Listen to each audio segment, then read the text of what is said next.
And our former governor of Kano State, Ibrahim Shekarau, is leading the northern elite to woo southern bigwigs for an alliance ahead of 2027 general elections. Shekarau, who is a leader of the League of Northern Democrats, had been discussing coalitions with political leaders in the southwest, southeast, and south-south.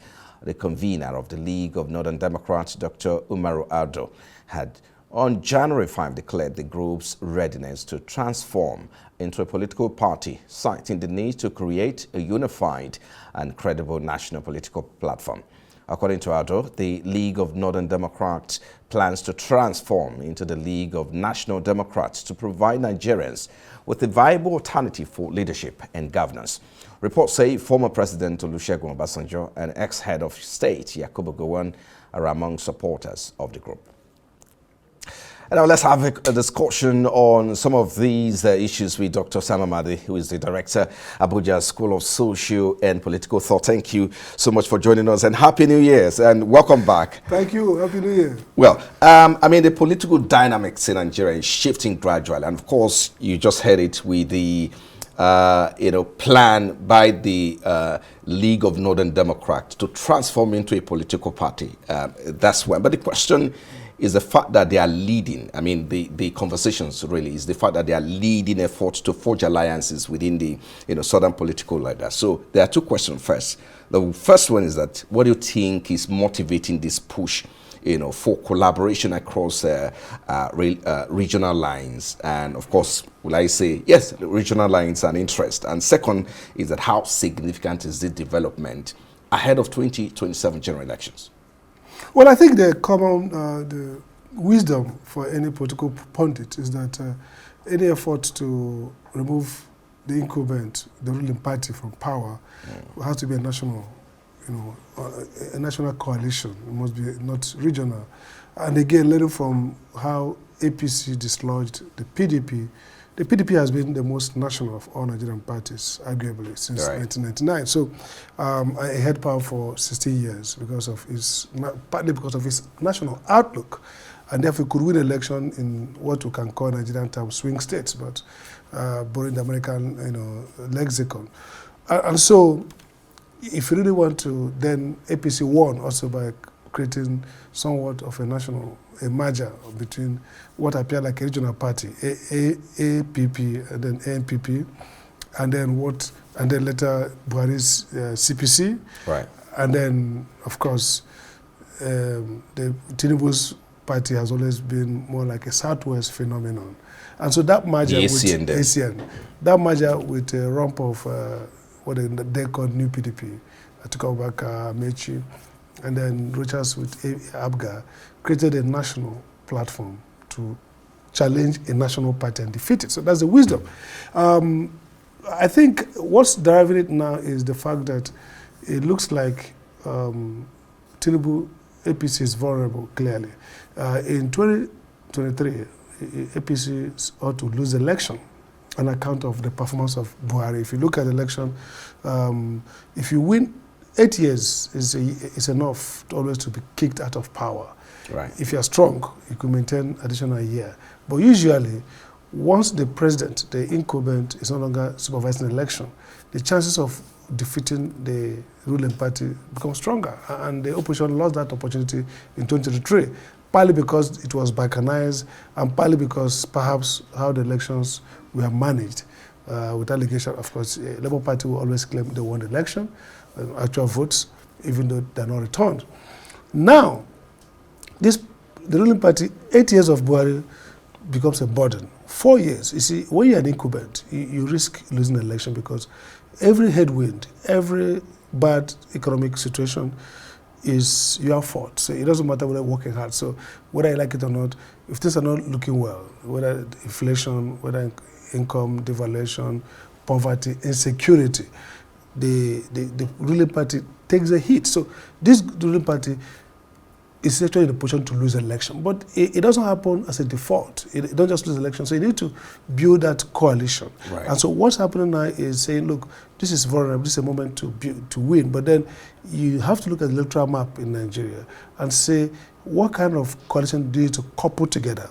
And we've seen major talks going on between the whatever faction of PDP that exists and P2B and Kwakwazo, meetings here and there. Now, this new initiative, not just about the P2B and Atiku now, or even without them, it consists of some significant northern politicians who are reaching out to the south. From the reports we're getting, they seem to be receiving encouraging, support, or at least indications that it's possible to, contract a national platform to fight the ruling party. Three things will come up. One is a new party. How are you going to register the party? PDP allowed APC to be registered. I mean, where PDP was liberal, Jonathan was quite liberal. Are you going to have the ruling party bloc play hardball to stop a new party, a merger like we had with APC happen? That's one option. Are you going to see people pick up existing party and infuse into existing party, maybe change the name later, which is easier than registration?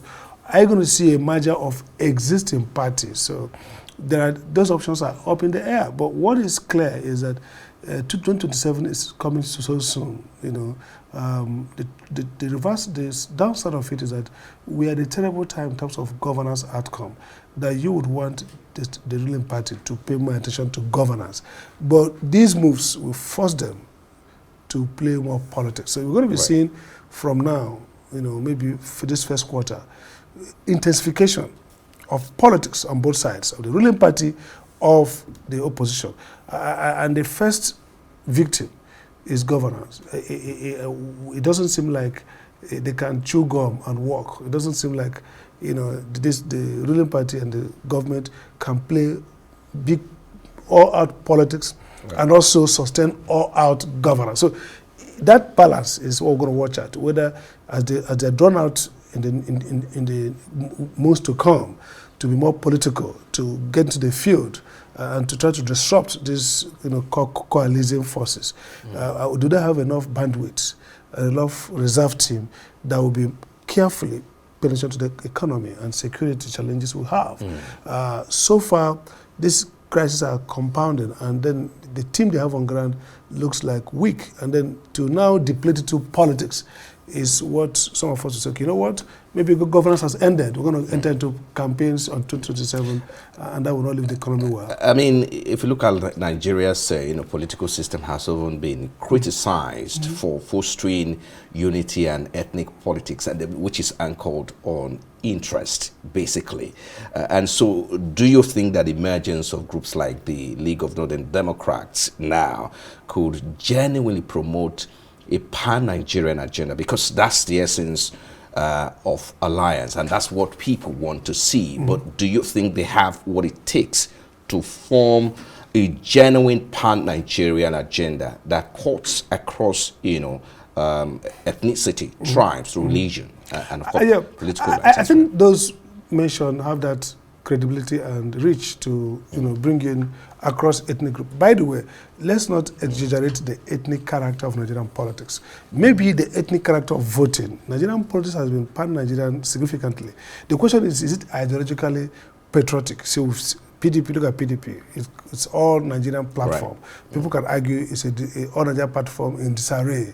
What's the interest? So I agree that what they are doing, if they're able, like people are suggesting, move away from Northern Nigerian League of Northern Democrats to maybe, as Obasanjo reported to have suggested to them, National League of Democrats. The key point here is you can't win with overtly ethnic or regional based party alliances platform. Have to be formed. They have to have a national outlook. But then the question is, isn't just national in politics, will it be national in governance?